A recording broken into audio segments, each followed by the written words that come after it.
Hello friends, welcome to my channel PGT chemistry. तो जैसा कि फ्रेंड्स मैंने बोला था कि हम लोग जितनी जल्दी हो सकेगा पढ़ाई स्टार्ट कर देंगे, और उसी के सिलसिले में मैंने सबसे पहले इजी टॉपिक और छोटे छोटे वीडियोस लेने का वो सोचा है, जिससे कि आप लोग को कम टाइम में और जल्दी से जल्दी सिलेबस कंप्लीट करा पाऊँ मैं।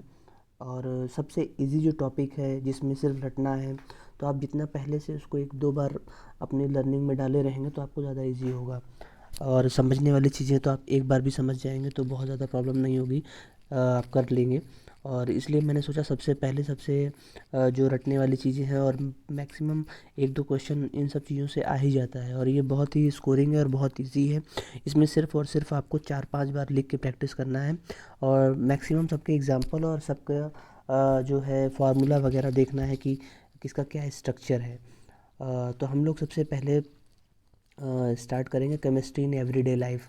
तो केमिस्ट्री इन एवरीडे लाइफ में हम देखते हैं कि कौन कौन से केमिकल्स जो हैं हमारे जो मेडिसिन में यूज़ होते हैं उनके बारे में हम जानेंगे। आप लोग एग्ज़ाम्पल पे ज़्यादा फोकस करिएगा, क्योंकि नॉर्मली सबको कुछ ना कुछ पता ही रहता है सबके बारे में, हर दवाइयों के बारे में। जो दवाइयाँ हम लोग रेगुलर बेसिस पे यूज़ करते हैं उनका तो नाम बहुत फेमस होता है, उनका नाम पता रहता है, बट उसके अलावा जो है जो दवाइयाँ रहती है उसका नहीं रहता है। तो आप लोग लिख के उसका प्रैक्टिस कर लीजिएगा, और जिसका जिसका यहाँ हो सके उसका जो है फार्मूला स्ट्रक्चर ये सब भी देख लीजिएगा। तो जैसा हम लोग देख रहे हैं कि हम लोग सबसे पहले स्टार्ट करते हैं, सबसे पहले एनाल्जेसिक। तो एनाल्जेसिक क्या होता है? जो पेन किलर होता है उसी को एनाल्जेसिक बोलते हैं। जब हमें दर्द होता है, बॉडी में पेन होता है, तो हम लोग क्या करते हैं, एनाल्जेसिक दवाइयाँ जाके ले लेते हैं मेडिकल स्टोर से।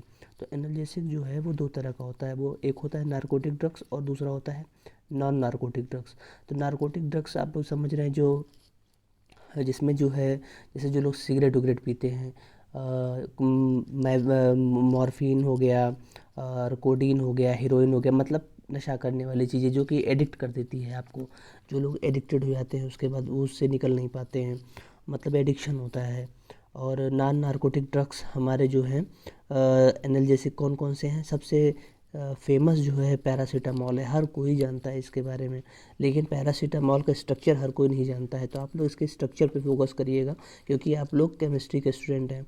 और एस्पिरिन है, एस्पिरिन का भी स्ट्रक्चर आपको पता होना चाहिए, और इसका एग्जांपल पता होना चाहिए। नॉन नारकोटिक ड्रग्स के दो एग्जांपल हैं, एस्पिरिन और पैरासीटामॉल। इन दोनों का नाम आपको अच्छे से याद होना चाहिए। और फिर हम लोग पढ़ते हैं ट्रैंक्विलाइजर्स। तो ट्रैंक्विलाइजर्स क्या कहते हैं कि वो use for the treatment of stress.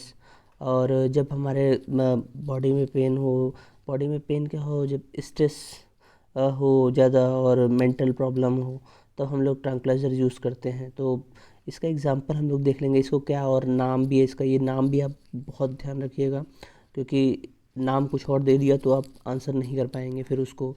तो नाम भी इसका बहुत इम्पोर्टेंट है कि इसके और क्या नाम है। साइकोथेरेपेटिक ड्रग्स इसको यूज़ करते हैं, इसको बोलते हैं। तो ये भी दो तरह का होता है, सेडेटिव्स और एंटी डिप्रेसेंट्स। तो सेडेटिव्स कौन से होते हैं? जो आपके सेंट्रल नर्वस सिस्टम जो होता है उसकी जो है सेलेक्टिविटी को करते हैं। जैसे कि डिप्रेस हो गया आप लोग तो, और आपको सप्रेस करता है किसको? सेंट्रल नर्वस सिस्टम की एक्टिविटीज़ को। तो इसके इसके खाने से आपको रिलैक्स मिलता है, मतलब शांति मिलती है मन में, काम, आप रिलैक्स फील करते हैं। तो वो एग्जांपल इसका है वैलियम और बारबिटूरेट्स। तो बारबिटूरेट्स का नाम तो आप लोगों ने सुना होगा, बट दूसरा कोई एग्जांपल आपने इसका मुझे नहीं लगता है कि सुना होगा। तो आप लोग इसके एग्जांपल्स को बार बार प्रैक्टिस करिएगा, क्योंकि इसके नाम ही अजीब होते हैं, उसको रटना बड़ा मुश्किल होता है। तो बिना प्रैक्टिस के कर पाना, मतलब मुझे नहीं लगता है कि एक बार में कोई पढ़ के कर पाएगा, क्योंकि जब मैं एमएससी में था तो मेडिसिन के स्ट्रक्चर फिगर इतने लंबे लंबे करने में बहुत प्रॉब्लम होती थी। खैर, ऑर्गेनिक में तो बहुत ही ज़्यादा, सेकंड पेपर थर्ड पेपर में। और फिर उसके बाद हम लोग देखते हैं ट्रैंक्विलाइजर्स में एंटी डिप्रेशंस क्या होता है।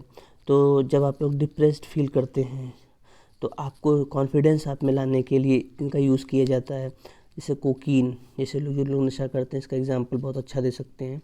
और आपको एग्जांपल पे ज़्यादा फोकस करना है, और आप भी बहुत, मुझे लगता है, ज्ञानी हो जाएंगे इसके बाद। जब आपको पता चल जाएगा सब चीज़ के बारे में कि कब कहाँ किसको यूज़ करना है, तो आप आराम से मेडिकल स्टोर पे जाके उनसे कुछ भी बात कर सकते हैं, और अच्छी लैंग्वेज में बात कर सकते हैं। उनको लगेगा कि हाँ, आप थोड़ा बहुत कुछ जानते हैं।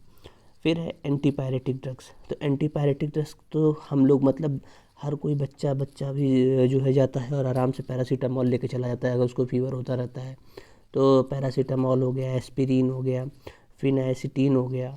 तो यहाँ पे आपको पैरासीटामोल और एस्पिरिन का स्ट्रक्चर पता होना चाहिए। जैसे एस्पिरिन को क्या कहते हैं, एसिटिल सैलिसिलिक एसिड, ठीक है। उसके बाद हम देखते हैं एंटीसेप्टिक्स। जैसे हमारे शरीर पे कहीं घाव हो जाता है तो कितनी इसलिए हम लोग बोल देते हैं कि जाके एंटीसेप्टिक कोई दवा मांग लो। एंटीसेप्टिक क्या करेगा, वो घाव को, तुम्हारे जो जर्म रहते हैं, माइक्रो ऑर्गेनिज्म को किल करेगा और आपको बहुत जल्दी वो वहाँ पे जो घाव है आपके वो ख़त्म हो जाएगा। सबसे फेमस जो है सोफ्रामाइसिन, हर कोई जानता होगा इसके बाद। लेकिन इसके अलावा जो एग्जांपल है फ्यूरासिन, क्लोराक्सिनॉल, ऑर्गेनिक डाइज, ये सब थोड़ा सा अनकॉमन है। तो आपको इन्हीं पे फोकस करना है और सारे के सारे एग्जांपल आपको लर्न होने चाहिए, क्योंकि एक भी एग्जांपल आप मिस करेंगे तो आपको आंसर देने में प्रॉब्लम होगा। फिर हम लोग यूज़ करते हैं डिसइंफेक्टेंट्स। तो डिसइंफेक्टेंट्स में सबसे ज़्यादा फेमस है डेटॉल। लोग देखिए, आपको जब इन्फेक्शन होता है तो क्या करते हैं, सबसे पहले पानी में 2 बूंद डेटॉल के डाल के लगते हैं नहाने कि हाँ आप ठीक हो जाएगा। तो इसका मतलब है कि ये डिसइंफेक्ट करता है, आपके जो माइक्रो ऑर्गेनिज़म जो रहते हैं उनको किल करता है। और ये आपके लिविंग टिश्यू पे नहीं हार्म करता है, ये आप ध्यान रखिएगा। और यूज़ करते हैं हम इसके अलावा क्या क्या यूज़ करते हैं, देखिए इतने ढेर सारे एग्जांपल हैं। और हमें सिर्फ डेटॉल पता है, इससे क्लोरीन का भी यूज़ होता है। क्लोरीन का यूज़ हम लोग देखते हैं पानी को साफ़ करने में करता है। यहाँ पानी में बहुत गंदगी रहती है, वहाँ पानी में क्लोरीन डाल देते हैं तो क्लोरीन के साथ पूरी गंदगी वो उसकी नीचे जमा कर देता है। और उसके अलावा देख लीजिए आयोडीन है, बोरिक एसिड है। और यहाँ पे एक बहुत इंपॉर्टेंट पॉइंट है, इसको आप नोट कर लीजिएगा कि 0.2% solution of phenol act as antiseptic, ठीक है। मतलब 0.2% solution of phenol act as antiseptic and its 1% solution act as disinfectant. तो ये फिनॉल का जो कैरेक्टर है ना, ये बहुत इंपॉर्टेंट है, इसको आपको पता होना चाहिए कि 2% पे फिनॉल कैसे यूज़ करते हैं और 1% पे फिनॉल क्या यूज़ होता है। एग्ज़ाम में हो सकता है ऐसा पूछ ले आपसे, पूछने को तो कुछ भी पूछ सकता है, हम लोग बस गेस कर सकते हैं। और आप पूरी चीज़ें पढ़ के जाएंगे तो कोई दिक्कत नहीं होगी, अगर आधा अधूरा ज्ञान लेके जाएंगे तो फिर दिक्कत है। और उसके बाद हम लोग आते हैं एंटी मलेरियल पे। तो एंटी मलेरियल ड्रग्स कौन कौन से हैं, जो सिनकोना का पेड़ होता है ना, सिनकोना पेड़ का जो छाल होता है उससे जो है एंटी मलेरियल ड्रग्स बनते हैं। तो सबसे एग्जांपल इसका फेमस है क्लोरोक्विन और पैराक्विन। तो ये दोनों एग्जांपल तो मुझे लगता है कि पीसीएस या यूपी के एग्ज़ाम में हर अल्टरनेटिव्स या जिनका ऑप्शनल केमिस्ट्री है कहीं भी देते होंगे, हमेशा पूछता है, बहुत ही कॉमन क्वेश्चन है, तो ये सबको पता रहता है। तो इसके एग्जांपल भी सबको पता रहते हैं, आप लोग इसको देख लीजिएगा। फिर है एंटी माइक्रोबियल ड्रग्स। तो एंटी माइक्रोबियल क्या करेगा, वो किल करेगा किसको, माइक्रो ऑर्गेनिज्म को, जो कि इन्फेक्शन जो है जिसकी वजह से हो रहा है। तो इसमें जो है हम 2 तरह के देखते हैं, कई तरह के हैं खैर। तो एंटी बैक्टीरियल ड्रग्स, तो एंटी बैक्टीरियल के लिए हम कौन सा यूज़ करते हैं, सल्फा ड्रग्स यूज़ करते हैं, एंटी ट्यूबरकुलर ड्रग यूज़ करते हैं। और एंटी प्रोटोजोअल ड्रग्स पे एंटी मलेरियल ड्रग्स यूज़ करते हैं, एंटी अमीबिक ड्रग्स यूज़ करते हैं। फिर होता है एंटी फंगल ड्रग्स होता है, एंटीवायरल ड्रग्स होता है। एंटीवायरल ड्रग्स में देखिए एग्जांपल क्या क्या हैं, ज़ाइडोव्यूडिन, एक एसाइक्लोवीर, जो भी नाम है इसका आप लिख के प्रैक्टिस कर लीजिएगा, क्योंकि इसका प्रोनाउंसिएशन ही थोड़ा सा अजीब है तो दिक्कत होती है, बट आप लिख के प्रैक्टिस करेंगे तो मुझे लगता है ज़्यादा इजी होगा। और एक है एंटी हेलमिंथेस ड्रग। तो इसमें जो है क्या करता है, prevent helminthiasis and control the growth of worms, जो है उनकी ग्रोथ को कम करता है जो कीटाणु रहते हैं। और एल्बेंडाजोल का तो नाम हमने सुना ही है। और उसके अलावा जो है उसके 2 और एग्जांपल हैं, उनको भी देख लीजिए, मेबेंडाजोल और पायरेनेटल क्या भी है। तो इन दोनों को भी आप याद कर लीजिए लिख लिख के। फिर हम लोग आते हैं एंटी फर्टिलिटी ड्रग्स। तो जिसको हम मेनली ऐड वगैरह में कॉन्ट्रासेप्टिव पिल देखते हैं, सबसे ईजिली हमको पता होता है सहेली। बट उसके अलावा अगर जो कॉन्ट्रासेप्टिव पिल्स में सबसे इम्पॉर्टेंट चीज़ है मिक्सचर किसका होता है, तो कॉन्ट्रासेप्टिव पिल जो है मिक्सचर होता है एस्ट्रोजन का और प्रोजेस्टेरॉन का। और इसको बिना डॉक्टर के एडवाइस के नहीं लेना चाहिए, वैसे भी ये बैन है। और सहेली के अलावा हमें नहीं लगता है कि और किसी को नाम पता होगा। सबसे मेन चीज़ यहाँ ध्यान रखने वाली है कि इसका जो मिक्सचर है वो एस्ट्रोजन और प्रोजेस्टेरॉन का मिक्सचर होता है, ये बर्थ कंट्रोल पिल जो होते हैं। तो ये आप बहुत अच्छे से याद रखिएगा, बहुत इंपॉर्टेंट है। और उसके अलावा जो भी एग्जांपल हैं, नॉरथ्रिडोन, एथाइल, एस्ट्रोडाइल, ठीक है, और सहेली तो फेमस ही है, बाकी 2 और भी हैं जो उन सब का नाम आप लिख लिख के प्रैक्टिस करिएगा। तो आप 3-4 बार अगर लिखेंगे तो मुझे लगता है आपको याद हो जाएगा। फिर है एंटीबायोटिक्स। एंटीबायोटिक्स क्या करते हैं? एंटीबायोटिक्स जो है इनहिबिट करते हैं ग्रोथ को, किसके, जो माइक्रो ऑर्गेनिज्म है आपके, उनको ग्रोथ को आपको इनहिबिट करता है। और जैसे हम लोग सबसे कॉमन जानते हैं पेनिसिलिन जाके ले आते हैं, एथ्रोमाइसिन भी बहुत कॉमन है, और टेट्रासाइक्लिन, क्लोरामफेनिकॉल, स्ट्रेप्टोमाइसिन, नियोमाइसिन। और यहाँ पे सबसे देखिए एंटीबायोटिक सबको पता होता है कि वो क्या करते हैं, और एग्जाम्पल भी पेनिसिलिन बहुत कॉमन है। लेकिन जो अनकॉमन सी चीज़ है जो हमें तैयार करनी है वो है इसका स्ट्रक्चर। आप देख रहे हैं इसका कितना कॉम्प्लिकेटेड स्ट्रक्चर है। इसको आप 3-4 बार बना के प्रैक्टिस करेंगे और अपने दिमाग में रख लेंगे तो मुझे लगता है कि बहुत ज़्यादा दिक्कत नहीं होगी। फंक्शनल ग्रुप ज़रूर याद रखिए, कौन कौन से फंक्शनल ग्रुप इसमें लगे हुए हैं। और पेनिसिलिन किसने खोजा था, ये सबको पता है, अलेक्जेंडर फ्लेमिंग ने। ये बहुत अच्छा क्वेश्चन तो नहीं है। फिर उसके बाद हम देखते हैं broad spectrum antibiotics. Broad spectrum मतलब जो वैरायटी ऑफ डिजीज़ को ख़त्म करे, तो उसके लिए हम यूज़ करते हैं जो वैरायटी ऑफ माइक्रो ऑर्गेनिज्म को किल करे। तो उसमें हम क्लोरोमाइसिटीन, टेट्रासाइक्लिन, क्लोरमफेनिकॉल, इन सब का यूज़ करते हैं। क्लोरमफेनिकॉल का यहाँ स्ट्रक्चर जो दिया हुआ है इसको ध्यान में रखना है। फिर है जर्मिसाइड्स। तो जर्मिसाइड क्या करते हैं, जो किल करते हैं जर्म्स को, फंगस को, वायरस को, तो इन्हें ही जर्मिसाइड कहते हैं। जैसे फिनॉल हो गया, क्रिसॉल हो गया, फॉर्मेल्डिहाइड हो गया, डीडीटी हो गया। ये बहुत एग्जाम्पल इसके सारे इंपॉर्टेंट हैं। आपको पूछ लेगा कि इसमें से कौन सा जर्मिसाइड नहीं है, या इसमें से कौन कौन सा जर्मिसाइड है। पेपर का जो भी नेचर हो आपको उसको ध्यान रखना है। फिर है हमारा एंटासिड्स। तो एंटासिड्स क्या होता है, the chemical substance which neutralize excess acid. अगर जैसे पेट में बहुत हम लोग चाय पीते हैं तो कहते हैं अरे ज़्यादा मत पियो नहीं तो जो है एसिड बन जाएगा, खाली पेट कुछ मत खाओ नहीं तो एसिड बन जाए। तो इसको हमको न्यूट्रलाइज करने के लिए तो हम फिर एंटा एसिड को क्या करते हैं, हम क्या यूज़ करते हैं, तो हम baking soda, aluminium hydroxide, manganese hydroxide, magnesium trisilicate, calcium carbonate, तमाम ऑप्शन दिए हुए हैं, सबको याद रखना है। हर एक एग्जाम्पल कई बार पढ़ने हैं तब जाके याद होगा। फिर ये देखिए कि इंपॉर्टेंट पॉइंट यहाँ पे नोट किया गया है, cimetidine and antadine are used as peptic ulcers, इसको ध्यान रखिएगा। और ओम्पेराजोल का जो है स्ट्रक्चर बहुत इंपॉर्टेंट है।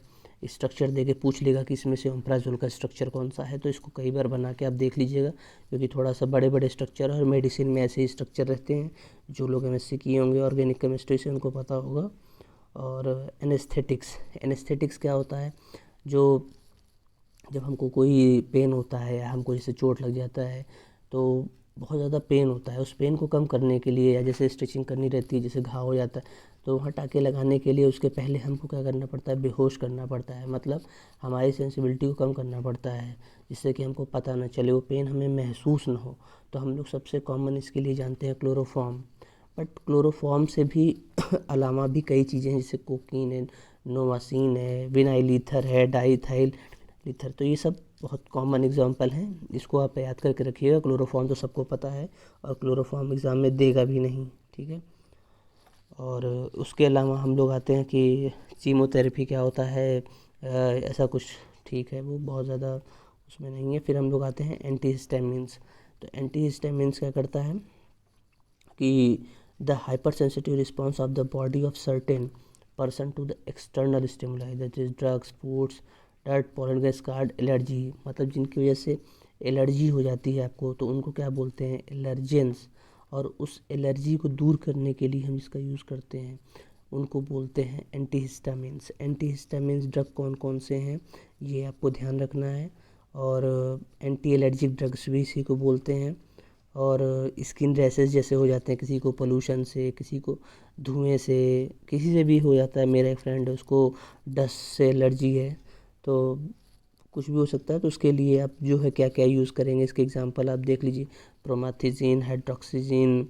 तो ये जो नाम है ना, यही सबसे बड़ी मुसीबत है मेडिसिनल केमिस्ट्री की, क्योंकि ये इतने कॉमन नाम तो होते नहीं हैं कि हम अपनी ज़ुबान पे उसको रखें, और इनको प्रोनाउंस करने में भी बड़ी प्रॉब्लम है। स्ट्रक्चर तो बिना आप प्रैक्टिस किए बना ही नहीं सकते हैं।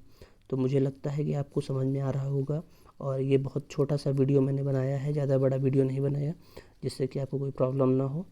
और नेक्स्ट लेक्चर पे हम लोग जल्दी मिलेंगे। तब तक आप लोग ये नोट्स कॉपी कर लीजिए और अच्छे से पढ़िए और रिवीजन करते रहिए, और हम लोग डेली के डेली कुछ ना कुछ पढ़ते रहेंगे, जिससे कि जल्दी से जल्दी सिलेबस कंप्लीट हो। अभी शुरुआत धीरे से हो रही है, आराम से हो रही है, जिससे कि बहुत ज़्यादा बर्डन ना हो। अभी आप लोग फॉर्म भरिए और सीट्स भी अच्छी हैं, सब लोग मिल के मेहनत करेंगे तो हो जाएगा। Thank you so much, best of luck.